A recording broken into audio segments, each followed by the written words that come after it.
नमस्कार दोस्तों, welcome to Nifty India Wizard. Nifty India Wizard की टेक्नो फंडा सीरीज के इस एपिसोड में आपका स्वागत है। आज के इस एपिसोड में हम लोग एनालाइज करेंगे माइंट्री एक शानदार आईटी कंपनी दोस्तों। शानदार इसका इतिहास रहा। अगर स्टॉक की बात करें, इसने पिछले कुछ सालों में शानदार रिटर्न बना के दिए हैं, लेकिन अभी जिस प्रकार से मार्केट के साथ जिस प्रकार की वैल्यूएशन पे माइंट्री का स्टॉक ट्रेड कर रहा है, चाहे वो टेक्निकल आस्पेक्ट हो चाहे फंडामेंटल आस्पेक्ट हो, दोनों आस्पेक्ट पे माइंट्री का जो शेयर है दोस्तों वो स्ट्रेचड वैल्यूएशन पे ट्रेड कर रहा है। तो क्या इस वैल्यूएशन पे माइंट्री के स्टॉक में एग्जिट कर देना चाहिए, निवेश के लिए वेट करना चाहिए, नया निवेश करना, तो कौन से लेवल हैं जिन पे माइंट्री में निवेश किया जाना चाहिए? इन्हीं सब चीज़ों को हम लोग निफ्टी इंडिया विजार्ड की टेक्नो फंडा सीरीज के इस एपिसोड में समझने की कोशिश करेंगे। चैनल पे नए हो, जो दर्शक नए जुड़े उनको बता दें, सीरीज में हम लोग स्टॉक्स को टेक्निकली और फंडामेंटली दोनों एस्पेक्ट पे आसान भाषा में समझने की कोशिश करते हैं। चैनल पे नए हो दोस्तों, चैनल को सब्सक्राइब करना, कोशिश कंटेंट अच्छा लगे तो वीडियो को लाइक करना। आपके पसंदीदा कौन सा स्टॉक है जिसको चाहते हो निफ्टी इंडिया विजार्ड आपके पसंदीदा स्टॉक को एनालाइज करे, आप हमें नीचे कमेंट सेक्शन में कमेंट करके बता देना। हम अपने दर्शकों की पसंद पे भी ज़्यादातर एपिसोड करते हैं।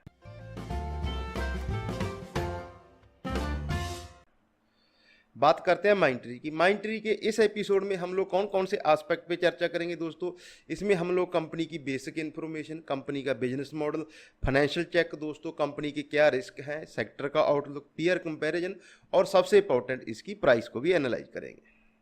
बात करें अगर माइंट्री की दोस्तों, माइंट्री एक दिग्गज मल्टीनेशनल आईटी कंपनी है दोस्तों, और ये अब लार्सन एंड टुब्रो ग्रुप का हिस्सा है। कंपनी की शुरुआत 1999 में विप्रो के 10 एक्स एम्प्लॉई द्वारा की गई। कंपनी की अभी सालाना जो टर्नओवर है 8,000 करोड़ से ज़्यादा की रेवेन्यू करती है। कंपनी के 23,000 से ज़्यादा एम्प्लॉइज हैं। हाल ही में जो लास्ट क्वार्टर गया, इसमें कंपनी ने 3,000 नए लोगों की फ्रेश हायरिंग की है, जिसमें कंपनी का आउटलुक, पॉजिटिव आउटलुक और आने वाले फ्यूचर में कंपनी की जो ग्रोथ है उसमें जो बढ़ोतरी है वो साफ नज़र आती है। कॉन्फिडेंट जो कंपनी की मैनेजमेंट है वो नज़र आती है दोस्तों।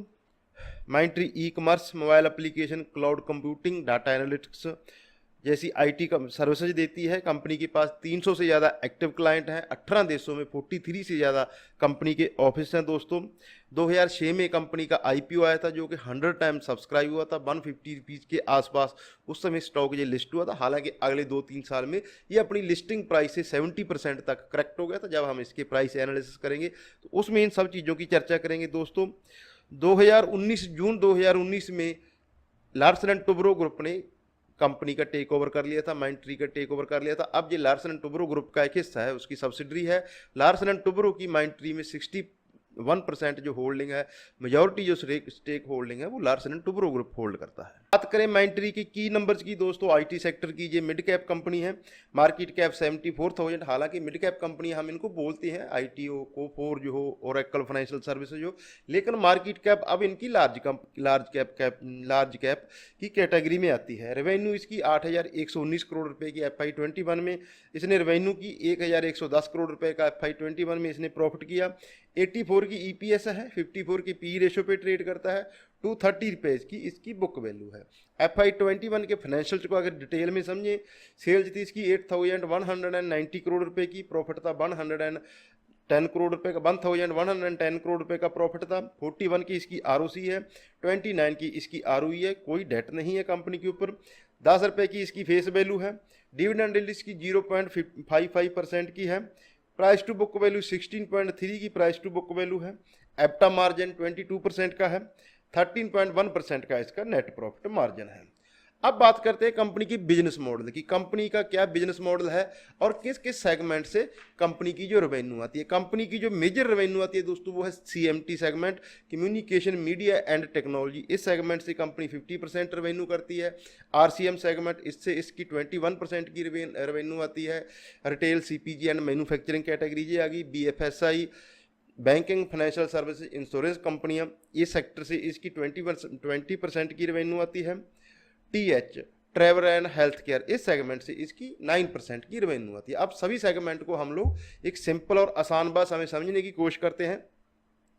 Communication media and technology, CMT, जिस सेगमेंट से इसकी 50% रेवेन्यू आती है। इस सेगमेंट में माइंट्री मीडिया एंड टेक्नोलॉजी कंपनियों को उनकी रेवेन्यू ग्रोथ, कॉस्ट कंट्रोल, उनकी रिस्क मैनेजमेंट आदि में आईटी सर्विसेज के द्वारा मदद करती है। ये एंटरटेनमेंट और एजुकेशनल कंपनियों को उनका जो डाटा है उसको डिजिटलाइजेशन करने में भी हेल्प करती है। आरसीएम कैटेगरी दोस्तों रिटेल, सीपीजी एंड मैन्युफैक्चरिंग, इसमें ये लीडिंग रिटेल और कंज्यूमर गुड कंपनियों को बी टू बी और B to C, business to business और बिजनेस टू कंज्यूमर जैसी सर्विसेज और एप्लीकेशन को आसान और कस्टमर के उपयोग के हेतु अच्छी क्वालिटी की इजी टू यूज बनाने में हेल्प करती है। इस सेगमेंट से माइंट्री की 21% की रेवेन्यू आती है। BFSI banking, financial services, insurance कंपनियों को सर्विसेज देती है सेगमेंट में। ये बैंकिंग, कैपिटल मार्केट कंपनियां और इंश्योरेंस कंपनियां इनके डोमेन और टेक्नोलॉजी को स्ट्रेंथन करने में मदद करती है। इस सेगमेंट से माइंट्री की 20% की रेवेन्यू आती है। फोर्थ जो इसका सेगमेंट है दोस्तों वो है ट्रैवल एंड हॉस्पिटैलिटी। इस सेगमेंट से माइंट्री की 9% की रेवेन्यू आती है। ट्रैवल एंड हॉस्पिटैलिटी कंपनियों को अलग अलग सर्विसेज जैसे कि कॉन्टैक्टलेस सर्विसेज, आजकल जैसे कोरोना वायरस की वजह से तो कॉन्टैक्टलेस सर्विसेज का इसका काफ़ी चलन में है दोस्तों। उनकी सप्लाई चेन, लॉजिस्टिक मैनेजमेंट आदि में ये आईटी की अपनी इंफॉर्मेशन टेक्नोलॉजी के द्वारा मदद करती है। इस सेगमेंट से माइंट्री की 9% की रेवेन्यू आती है। शेयर होल्डिंग पैटर्न जैसा कि हमने चर्चा किया, एल&टी ग्रुप है जो अभी इसका प्रमोटर है। 61% की जो स्टेक है वो एल&टी ग्रुप होल्ड करता है। 13.7% का स्टेक एफआईज का है। इसके जो एक्विजिशन से पहले एफआईज बड़ा स्टेक रखते थे, 40% से ज़्यादा स्टेक इसमें माइंट्री में एफआईज रखते थे। डीआईज की 12% की स्टेक है। पब्लिक होल्डिंग इसमें 13.5% का पब्लिक होल्डिंग का स्टेक है। अब बात करते हैं दोस्तों आईटी सेक्टर। आईटी सेक्टर हमारे देश में एक बड़ा सेक्टर है। 60% की इसकी जो रेवेन्यू है वो अमेरिका से आती है। देश की जीडीपी में ये 8% का योगदान करता है। हमने पीयर कंपैरिजन भी किया है, बट हमने दोस्तों जो लार्ज कैप कंपनी है जैसे टीसीएस हो गया, इन्फोसिस हो गया, टेक महिंद्रा हो गया, विप्रो हो गया, एचसीएल टेक हो गया, इनका कंपैरिजन नहीं किया। जो इसके अलावा वैसे तो हमारे देश में 20 से ज़्यादा कंपनियां स्टॉक मार्केट में लिस्टेड है आईटी कंपनियां, लेकिन अगर हम लोग टॉप की 5 कंपनियों को छोड़ दें जो कि ज़्यादातर इंडेक्स का हिस्सा है, उसके बाद की जो अगली 5 कंपनियां जिनको हम लोग generally mid cap IT company के रूप में जानते हैं, उनको हमने पीयर कंपैरिजन किया ताकि हमें माइंट्री का जो बाकी की मिड कैप आईटी कंपनी है उनके साथ एक हमें कंपैरिजन नजर आए।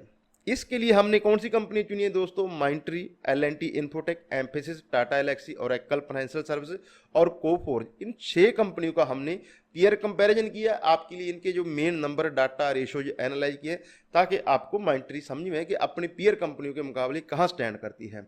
माइंट्री 74% से ज़्यादा, 74,000 करोड़ रुपये से ज़्यादा की इसकी मार्केट कैप, 8,190 करोड़ रुपये की रेवेन्यू, 1,110 करोड़ रुपए का प्रॉफिट, 54 का पी रेशियो है, 29 की आरओई है दोस्तों, 41 की इसकी आरओसी है। एल&टी इन्फोटेक इसी की पेरेंट ग्रुप की कंपनी, 1,14,000 करोड़ रुपए से ज़्यादा की मार्केट कैप है, 12,644 करोड़ रुपए से ज़्यादा की एनुअली ये रेवेन्यू करती है, ऑलमोस्ट 2,000 करोड़ रुपए का एनुअली प्रॉफिट करती है। एल&टी इन्फोटेक 56 के पी मल्टीपल पे ट्रेड करती है। रिटर्न रेशो ऑलमोस्ट सेम है, 29 के और 40 की आरओई। और अगर आरओसी की बात करें, एम्फेसिस एक और दिग्गज mid cap company, IT company, 60,000 crore रुपए से ज़्यादा का इसका मार्केट कैप है, 9,855 करोड़ रुपए की एनुअली ये रेवेन्यू करती है, 1,212 करोड़ रुपए का ये एनुअली प्रॉफिट करती है, 49 की पी मल्टीपल पे ट्रेड करती है, 29 और 35 का इसका रिटर्न रेशो अगर आरओई और आरओसी की बात करें। टाटा एलेक्सी, टाटा ग्रुप की एक आईटी कंपनी दोस्तों, टीसीएस के बाद उस ग्रुप की ये दूसरी बड़ी आईटी कंपनी है, 60,000 करोड़ रुपए का मार्केट कैप है, 1,865 करोड़ रुपए का इसका एनुअली रेवेन्यू है, 368 करोड़ रुपए का इसका प्रॉफिट है, 91 की पी मल्टीपल पे ट्रेड करती है, 30 और 42 के इसके रिटर्न रेशियो है आरओई और आरओसी की अगर बात की जाए। ओरेकल फाइनेंशियल सर्विसेज 39,000 करोड़ रुपए की इसकी मार्केट कैप है, 5,115 करोड़ रुपए की इसकी रेवेन्यू है, 1,761 करोड़ रुपए का इसका एनुअली प्रॉफिट है, 23 का पी रेशियो है, 30 और 39 के इसके आरओई और आरओसी है। Oracle financial service mid cap IT जो टॉप की 6 कंपनी है, वैल्यूएशन और रिटर्न रेशियो के लिहाज से सबसे बढ़िया कंपनी दिखाई दे रही है दोस्तों। कोफोर्ज 32,000 करोड़ रुपए की मार्केट कैप है, 856 करोड़ रुपए की एनुअली रेवेन्यू है दोस्तों, 2,000 करोड़ रुपए का प्रॉफिट है, 107 करोड़ रुपए 107 रुपए की पी मल्टीपल पे ट्रेड करती है, 12 का और 15 का इसका रिटर्न रेशो, आरओसी और आरओ की बात कीजिए। इन बाकी कंपनियों में अगर आपकी पसंदीदा कोई कंपनी है, आप हमें कमेंट सेक्शन में कमेंट करके बता सकते हो, उसको भी हम लोग टेक्नो फंडा सीरीज के अगले एपिसोड में कवर करेंगे। तो ये माइंडट्री का दोस्तों हमने basic check, financial check, business model और इसका सेक्टर का एक आउटलुक लिया। माइंडट्री में जो प्रॉब्लम है दोस्तों, पहले ये हालांकि कुछ साल पहले ये काफ़ी चर्चा में रहा, जब जून 2019 में एल&टी ग्रुप ने इसका टेक ओवर किया, उससे पहले ये बहुत चर्चा में रहा। अब इसकी जो प्रॉब्लम है दोस्तों, प्रॉब्लम है इसकी वैल्यूएशन और जो टेक्निकल जो इसकी प्राइस है वो एकदम अनरियलिस्टिक लेवल पे चल रही है। अगर हम लोग, क्योंकि ये हमारी सीरीज है, ये टेक्नो फंडा सीरीज है, इसमें हम लोग पहले उसका बिजनेस मॉडल, फाइनेंशियल चेक लेते हैं, कंपनी की बेसिक इन्फॉर्मेशन लेते हैं, फिर उसकी प्राइस को एनालाइज करते हैं। हम लोग एज ए रिटेल निवेशक, हम लोग थोड़ा इसमें कन्फ्यूजन रहता है कि हमने कंपनी एनालाइज कर ली तो हमने इसकी प्राइस एनालाइज कर ली, या हमने उसकी प्राइस एनालाइज कर ली तो हमने कंपनी को समझ लिया। ये दोनों अलग अलग चीज़ें हैं और ये हमारी कोशिश है, हमने इसको कम्बिनेट करने की कोशिश की है। हम लोग जो इसके फंडामेंटल और टेक्निकल एस्पेक्ट को एक साथ लाने की कोशिश की है। यहाँ तक financial check, business model, basic check अच्छा लगा दोस्तों, वीडियो को लाइक करें, चैनल पे नए हो तो चैनल को बिना सब्सक्राइब किए वीडियो को छोड़ना मत। अब बात करते हैं इसकी प्राइस की। प्राइस इसकी अभी करंटली जब हम लोग ये वीडियो रिकॉर्ड कर रहे हैं, ये 4,530 रुपये के पास इसकी प्राइस जो ट्रेड कर रही है, अपने जो 52 वीक हाई से ऑलमोस्ट 10% नीचे ये ट्रेड कर रहा है। निफ्टी इंडिया बाजार की शुरू से स्ट्रैटेजी रही है दोस्तों, हम लोग buy on dip sell on rise की स्ट्रैटेजी का किस प्रकार से इस्तेमाल करते हैं उसको हम लोग समझाने की कोशिश करते हैं। जर्नली हमारी टेक्नो फंडा सीरीज के 60 से ज़्यादा एपिसोड हो चुके हैं। 95% कंपनियां ऐसी हैं दोस्तों, अच्छे ट्रेंड वाली कंपनियां जब भी अपने हाई से 10 से 20% की जोन में करेक्ट होती है तो जर्नली उसमें निवेश करने का शानदार समय होता है। और 10 से 20% करेक्ट हुई अपने लाइफ टाइम हाई से हाई बनाने के बाद जब कोई भी कंपनी कंसोलिडेशन फेज में जाती है तो उसको किस प्रकार से एनालाइज किया जाता है, किस प्रकार से समझा जाता है, हम लोग इस सीरीज में यही कोशिश करते हैं दोस्तों। प्राइस की अगर बात करें, जैसा कि हमने चर्चा किया, ऑलमोस्ट 10% ये ऑलरेडी करेक्ट हो चुका है। 52 वीक लो लास्ट ईयर नवंबर में लगा इसका 1282 रुपये का। एक साल में ही इसने 3 गुना से ज़्यादा के रिटर्न दिए दोस्तों। लाइफ टाइम हाई जो इसका 52 वीक हाई है वही इसका लाइफ टाइम हाई है। लाइफ टाइम लो इसका 45 का है जो इसका 2009 में लगा। 2006 में कंपनी लिस्ट हुई थी, जैसा कि हमने इंट्रोडक्शन में बोला। 100 गुना से ज़्यादा इसका IPO सब्सक्राइब हुआ था, 156 पे ये लिस्ट हुआ था और वहाँ से 3 साल में ये 72% करेक्ट हुआ था अपनी लिस्टिंग प्राइस से। बट इसने 2009 के बाद जिस प्रकार की रैली दी, पिछले 10-11 सालों में ये स्टॉक 10 गुना बढ़ चुका है। 45 का लो लगाया था दोस्तों और 4,500 रुपये का इसने हाई लगाया, 52 वीक हाई।